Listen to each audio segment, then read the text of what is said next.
Here are the steps to solve a quadratic by completing the square. The first thing we need to do is to make sure that the x squared and the x term are all by itself on the one side of the equal sign. Since it is, what we're going to do is we're now going to complete the square by adding on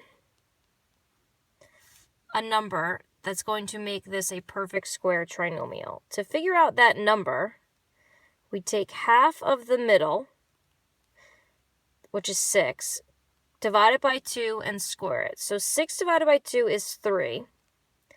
3 squared is 9. So 9 is the magic number that we're going to add on. Once we do that, we're now going to factor this perfect square trinomial, which we always know that a perfect square trinomial becomes a binomial squared. Now it's x because x times x is x squared. It's plus because of this middle term.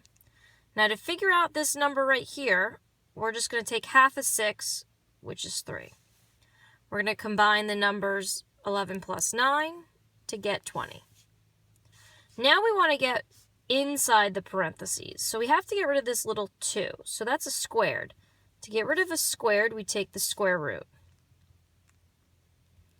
Now we always get positive and negative square roots, so that's why we write plus or minus. We want to now get x by itself, so we're going to take away 3 from both sides.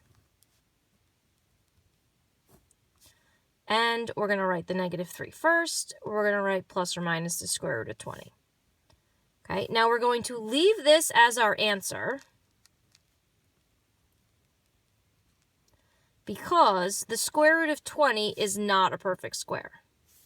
So then this is our final answer. Negative 3 plus or minus the square root of 20.